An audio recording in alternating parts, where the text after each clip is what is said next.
제약산업의 마케팅 모든 방법을 동원하라.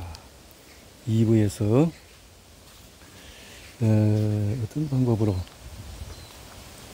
충성 고객을 만들어라. 약품 플러스 의존성을 만들어라. 이렇게 한다는 거죠.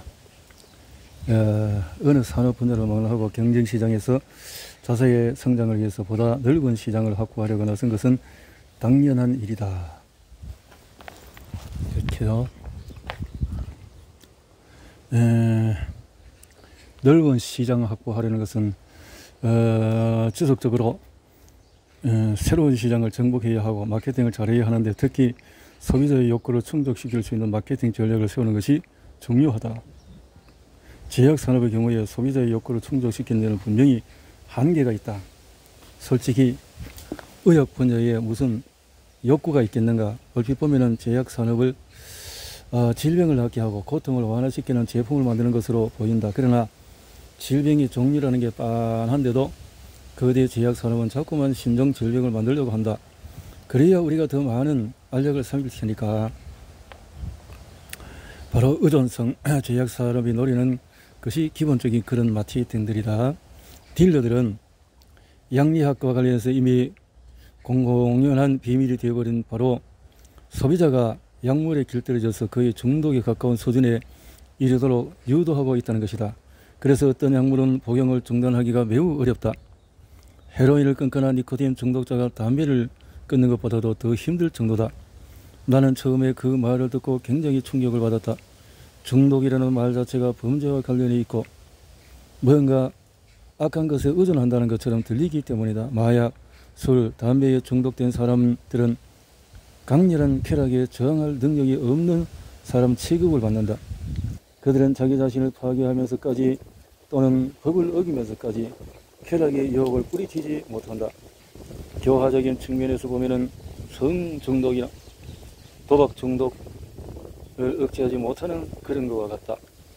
그럼에도 불구하고 약에 대한 의존성은 사회적인 합법성 여부를 떠나서 일종의 중독 현상으로 볼 수가 있다. 몸이 어떤 대상에 심각하게 의존한다면 일단 중독으로 봐야 하기 때문이다. 약물학자들은 종종 명현 현상을 이야기한다. 정신적으로 불쾌한 감정이 동반되기도 하는데 약물 의존성에 대해서 명현현상, 근데 부작용인가 명현현상인가 하는 것은 점차 좋아진다면 명현현상으로 볼 수 있는 거죠. 1960년대에 이안 오스왈드가 로열 에든버러 병원에서 근무하는 동료들이 모가돈 수면제를 복용한 환자들에게 일어나는 현상을 분석한 결과 명현현상이라는 개념이 처음으로 쓰이기 시작했다. 환자들은 그 약 없이는 제대로 잠을 이룰 수가 없었다. 그래서 수면제 복용을 중단하면은 그 다음부터는 복용 전보다도 더 심각한 불면증을 호소했다. 오늘 여전히 수백만 명의 사람들이 불면증과 싸움에서 이기기 위해서 수면제를 복용한다. 하지만 과거의 환자들처럼 복용을 멈추면 동일한 금단 증세를 호소하는 경우가 많다. 명현현상이 나타나는 예는 이 외에도 많다. 고혈압 치료에도 마찬가지여서 약품 복용을 중단한 후에 동맥경화가 더 심해지기도 한다. 베타선 차단제 복용을 중단할 경우에 심장 박동수가 갑자기 증가할 수 있으며 두통약도 중단하면 보통 복용 전보다도 두통 정도가 더 심해질 수가 있다.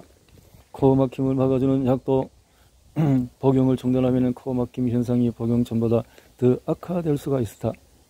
리탈린이나 아데랄 같은 중추신경 자극제, 과잉 행동 장애와 함께 주의력 결핍 환자들에게 처방된다. 그러나 이 약을 중단할 경우에 초기 증상보다도 상태가 더 심각해지는데 격렬한 움직임이나 불안, 불쾌감을 동반하며 심각하면 강박 증세를 보이는 정신병까지 일으킬 수가 있다.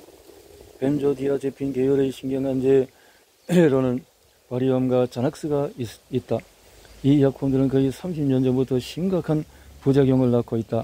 불안, 패닉, 격렬한 움직임, 우울함, 감정 기복, 불면증, 상실감, 자살 충동과 같은 자기 파괴적인 생각, 독감 증상, 감전되는 듯한 찌릿찌릿한 기분, 또 의주감, 피부에 개미가 기어가는 그런 느낌을 호소한다. 그 외에도 경련과 기억력 감퇴도 일어난다. 사람들이 잘 몰라서 그렇지만은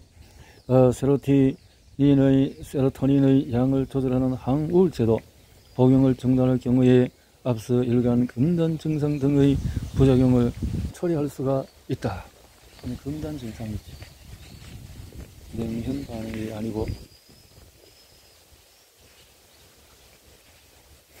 약물 중독에 따른 금단 증상은 환자의 상태가 복용 기간에 따라서 개인차가 있다. 그러나 마약 중독자들의 금단 증상과 처방약품에 중독된 환자의 금단 증상이 유사하다는 점을 감안하면 의약품이 없이 마약처럼 중독이 될 수가 있다. 다만 차이가 있다면 마약 중독자들은 출신이 의심스러운 딜러에게서 몰래 마약을 사지만은 또 우리는 당당하게 의사들을 찾아가서 약품을 처방받는다는 점이다. 리탈린이나 바리움은 현재 판매가 중단되었다. 중독성이 있는 것으로 밝혀지면서 거의 길거리 마약에 가까운 약품이 되어버렸기 때문이다. 하지만 과거에 파크 데이비스 연구소에서 코카인 성분을 제조하고 바이오 연구에서 헤로인을 만들 때에는 버젓이 약품으로 판매되었다. 그럼에도 여전히 약물 의존의 심각성을 제대로 인지하지 못하고 있는 것은 고통을 들어준 약을 끊으면 다시 고통이 시작될 것이라고 생각하기 때문이다. 그래서 의사가 처방해준 스텔락스를 복용한 환자는 잠을 제대로 이루기 위해서 의사에게 계속 처방전을 요구할 수밖에 없다. 또 베록사트 복용 환자는 그 약을 중단하면 바로 우울증이 심해질 것이라고 말한다. 갑자기 잔악세를 끊으면 패닉 상태가 나타날 것이라고 겁먹는 환자 등 여러 사례를 주변에서 쉽게 접할 수 있다. 세로토닌의 양을 조절하는 항우울제도 약물 의존성이 있었음에도 불구하고 오랫동안 그 사실이 외부에 알려지지 않았다. 환자들은 복용을 멈추면 불안감과 우울증이 초기 상태로 회귀하리라고 여기기 때문이다. 그래서 어쩔 수 없이 그것을 방지하기 위해서 계속 약을 먹는다. 참 답답한 현실. 정신과 의사이사 오피니언 리더로 알려진 마틴 켈러는 글락소스미스클라인을 위해서 일하고 있다.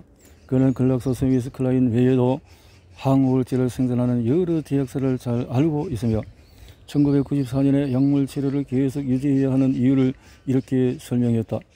항우울제의 몸 상태를 악화시킬 수 있는 일부 성분들이 있는 것은 사실이다. 그러나 환자가 지속적으로 약물 치료를 받다가 갑자기 중단할 경우에 건강에 심각한 결과를 초래할 수가 있다. 따라서 내 개인적인 소견으로는 꾸준히 복용한 것을 권한다. 장기적으로 치료하지 않으면 약품 복용 중단으로 병이 재발할 것이다. 한마디로 어떤 약을 처방받으면 반복 투여하는 게 당연하다는 얘기다. 여러 토론회에서 환자들이 증인으로 나와서 수차례 반복했던 말이다.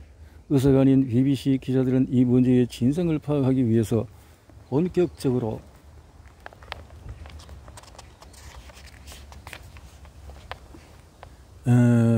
작업에 착수했다. 결과로 영국 전체가 발칵 뒤집힐 만한 진실이 세상에 공개된다. 환자들에게 필요한 것은 지속적인 약물 투여가 아니라 바로 중독 치료라는 사실이다. 그럼에도 불구하고 아직까지는 그 어떤 제약회사도 자사의 약품이 마약처럼 중독성이 있는 약품이라는 사실을 인정하지 않고 있다. 블록버스터급 약품들은 지금도 수백만 명에게 팔리고 있는 실정이다. 2011년 벤조디아제핀은 미국에서만 9,400만 명이 처방받아서 복용했을 정도다. 이어서 불안을 가라앉혀주는 신경안전제, 잔악세 같은 것에 의해 4,870만 개나 팔렸다. 이 약은 롤링스톤스의 노래 마더스 리틀 헬퍼에도 등장한다. 오늘 엄마에게는 진정시킬 뭔가가 필요해. 정말 아프지는 않지만 그녀에게는 노란색 작은 알약이 있지. 그 작은 도우미가 만들어준 쉼터를 향해 그녀는 뛰어가 엄마가 원하는 길로 인도해 주지. 바쁜 일상을 견딜 수 있도록 도와주지. 여전히 미국에서는 12세 이상 10명 중 1명이 항우울제를 복용한 적이 있고 앞으로도 복용할 예정이라고 응답을 했다. 또한 전체 초등학생의 11%가 주의력 결핍, 과잉 행동장애 증상을 보였고 그들 가운데 3분의 2가 이미 리탈린이나 콘서타, 아데랄 같은 각성제를 복용한 경험이 있었다. 이 약품에는 코카인에 함유된 성분과 유사한 물질은 물론 1971년에 중독성이 있는 것으로 판명된 향정신성 물질도 들어 있었다. IMS 헬스에 따르면 20세에서 30세의 성인 남녀를 상대로 1,400만 건의 각성제가 처방되었다고 한다. 다양한 약품에 의존하는 경향이 전염병처럼 확산되고 있는 요즘의 현실이 크게 놀라운 것도 아니다. 우리에게는 단지 항우울제의 의존성과 관련된 정확한 통계 자료가 부족할 뿐이다. 몇몇 소식통에 따르면 데록사트, 조로프트, 에펙소르 복용을 중단한 환자들의 66%, 78%가 금단 증상으로 고통을 겪은 것으로 드러났다. 다시 말해서 수백만 명의 환자들이 그 약을 복용하다 멈추면 빠른 속도로 건강이 악화된다는 얘기다. 벤조디아제핀의 의존성과 관련된 문제도 심각하기로는 만만치 않다. 1980년대 중반 영국에서는 50만 명이 바리움이나 트랑센 같은 벤조디아제핀 약물 복용을 차마 중단하지 못하고 계속 투여받은 것으로 드러났다. 최근에 발표된 연구를 보면 상황은 더욱더 심각하다. 벤조디아제핀 복용으로 인한 중독이 전체 약물 중독의 40%를 차지하며 의사의 처방 없이 이 약을 복용한 경우에 97%가 중독 증상을 나타냈다. 오늘날 전 세계 수백만 명이 겪고 있는 고통이다. 각성제의 중독성은 벤조디아제핀보다는 낮지만 역시 우려할 만한 수준이다. 자, 이 독성이 이렇게 심각하다라는 거죠.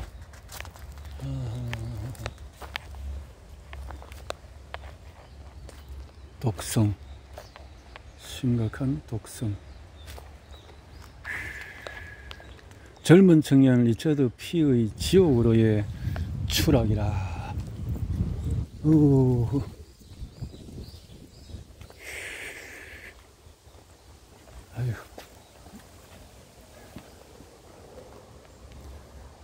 다음은 실제로 일어난 일이다. 리처드 피는 노스캐롤라이나주의 그린브로 대학 생물학을 전공하는 학생이었다. 2009년 말에 그는 부모님 집에 머물면서 의대 입학 시험을 준비했다. 그때 부모는 아들에게 이상한 점을 발견했다. 아들은 며칠씩 밤에 잠을 못 잤으며 기분이 급격하게 변하곤 했다. 또 잠시도 가만히 있지 못하고 노트에 무언가를 끼적거렸다. 아들은 자신이 과잉행동 장애를 겪고 있다고 고백했고 비반스를 복용하고 있다는 말도 덧붙였다.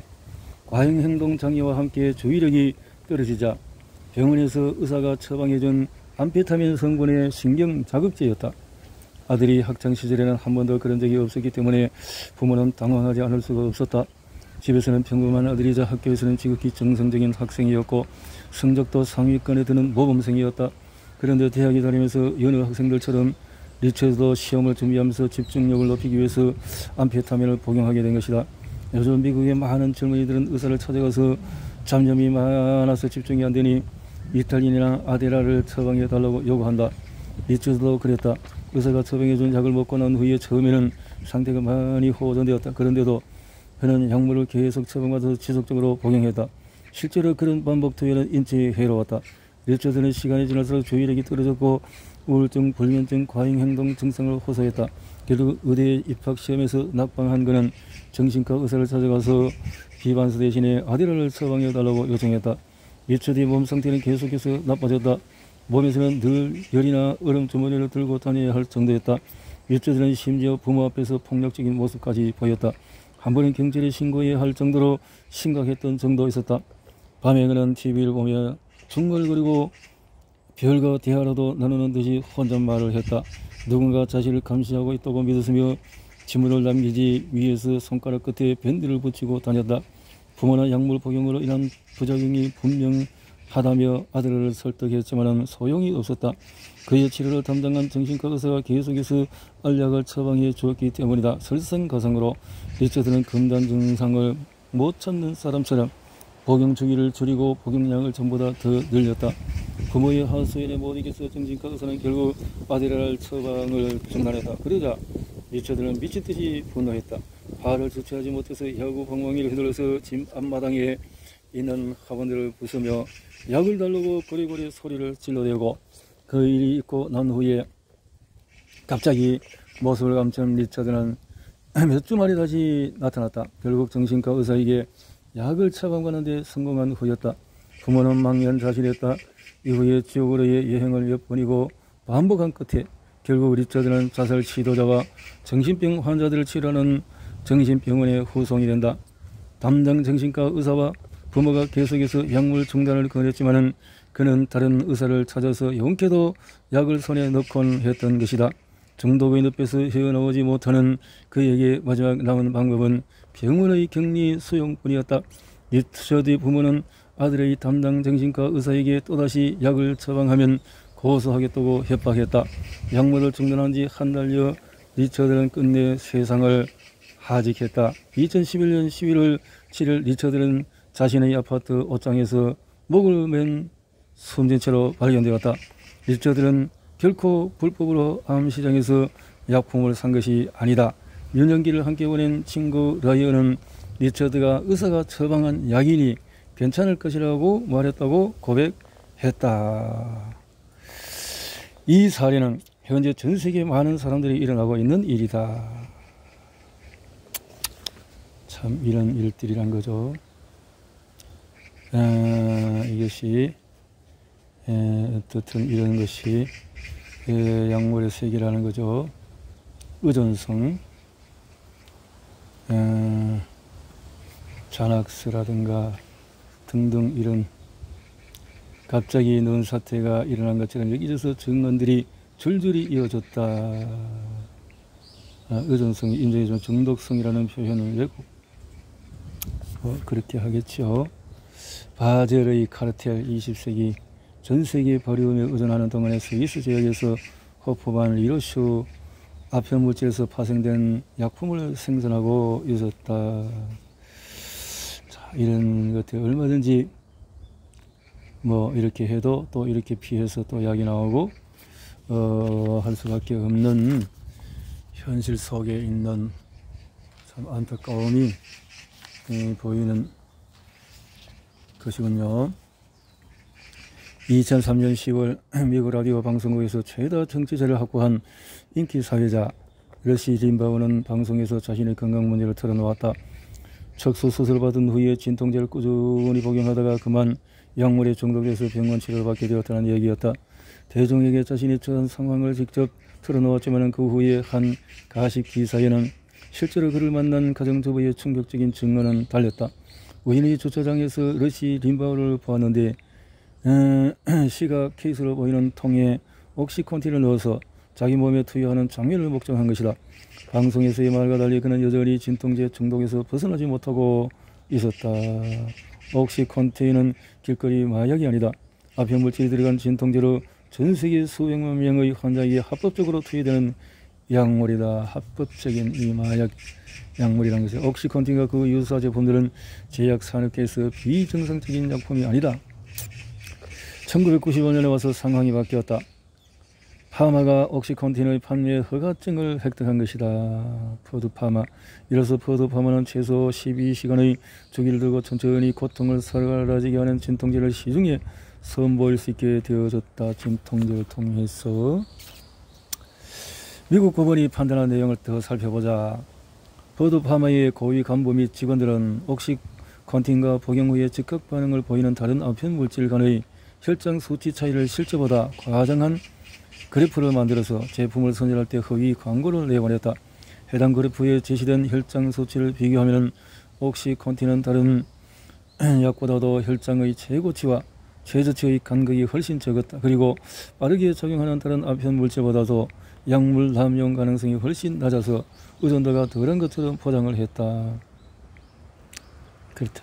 1만 5천 명의 의사들에게 배포된 일명 교육용 영상물 FDA 승인을 받은 것이 아닌 비디오를 보면은 전체 환자의 단 1%만이 약물에 중독될 수 있다고 나온다. 그런데 실제적으로 써보라고 써보니까 어떻게 됐나요? 이렇게 해서 1997년 옥시콘틴의 처방 횟수가 67만 건이었다면 2002년에는 이미 620만 건을 돌파했고 그 다음 해에는 의사들이 진통제로 처방해주는 약의 절반 이상을 차지할 정도였다. 시간이 걸리긴 했지만 옥시컨틴이 약품 시장에 확산되면서 앞염물질이 전대미문의 인기 상품이 되는 시대가 열렸다. 사람들은 등이 조금만 아파도 효과가 좋다고 소문난 옥시컨틴을 처방받으려겠다. 그리고 계속해서 아플 때마다 바로 약을 복용했으며 금단 증상을 피하기 위해서 꾸준히 복용량을 늘렸다. 옥시컨틴. 실제로 옥시컨틴에 중독된 시민이 밀거리로 대량 구입하다가 붙잡혀서 경찰에 체포된 일도 있었다는 거고, 2012년 미국에서는 2천만 명이 아편물질에 중독이 되었고, 아편물질이 들어간 진통제를 과다 복용한 1만 6,500명이 사망했다. 이 수치는 코카인, 합성 헤로인에 중독돼서 사망한 숫자보다 훨씬 더 많다. 설상설사가성으로 임신 중에 이 약을 복용한 산모들 때문에 아편물질에 중독된 신생아 수가 급증했다. 신생아까지도 이렇게 되어졌다는 거죠. 아기들이 태어날 때 약물 복용 중단 시 일어나는 증상을 보였다. 경련, 몸의 계속된 움직임, 호흡장애, 탈수, 불쾌감 호소, 음식 거부. 이런 경우는 몇 주 동안 집중적으로 해독 치료를 받아야 하는데 아기에게 메다톤을 투여하여 서서히 약물 의존도를 줄여나가야 한다. 이때 산모가 평소에 복용한 약물 양에 따라서 운이 나쁜 신생아는 태어나자마자 약물 과다 복용으로 사망하기도 한다. 미국 법정이 공개 심리를 열자 퍼두 파마는 선수와 함께 자사 입장을 표명했다. 재판 녹취록에 따르면 회사는 2000년부터 옥시컨틴이 야기하는 중독성의 실태를 인지했다고 발언을 했다. 회사는 옥시컨틴 알약에 옥시코돈이 68%나 들어있었음을 알고 있었다는 것이다. 알약을 잘게 부수면 그 함유량은 당연히 알 수 있었다. 포섭하면 내부에 주고받은 이메일을 보더라도 회사는 현장 상황에 무지했던 것이 아니다. 알고 있었으면서도 묵인하면서 조용히 지켜봤던 것이다.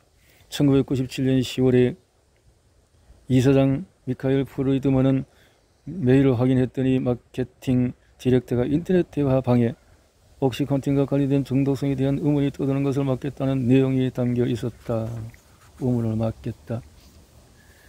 검찰 조사에 따르면 퍼두파마는 옥시컨틴의 의존성 리스크를 감추기 위해서 관절증과 관련된 연구소지를 위조하기까지 했다. 거짓 발표를 무마하기 위해서 퍼두파마를 비롯한 3명의 고위 간부는 2007년 5월에 표시기재 오리로 6억 3천만 달러의 벌금을 냈다. 이렇게요. 모든 의혹을 뛰어넘다. 옥시컨틴은 그 후에 시장에서 회수되지 않았다. 부정적인 브랜드 이미지를 만회하기 위해서 퍼두파마는 마약과의 전쟁을 선포하여 열정적인 캠페인 활동을 펼쳤다. 특히 약물 과다 복용에 반대하는 운동에도 적극적이었다. 그렇게 옥시컨틴은 다시금 자유로운 처방이 가능한 약품이 되었다. 후대에는 퍼두파마가 보여준 선행의 보상이라도 하듯 신약의 허가를 승인했다. 반면에 옥시컨틴의 그 버전은 시장에서 자진 회수되었다. 어차피 특허 기간 만료를 앞두고 있기도 했다. 이렇게 해서 옥시컨틴 복용자들의 헤로인으로 눈길을 돌렸는데 진통제 역할을 해주는 약물 처방에 헤로인이 들어가 있기 때문이다. 가격면에서 더 싸고 처방받기도 더 쉬워진다. 옥시컨틴. 옥시컨틴 중독자의 66%가 2009년 이후부터 옥시컨틴 대신에 다른 아편물질을 복용하기 시작한 것으로 드러났다. 자, 이런 현실이다 라는 거죠.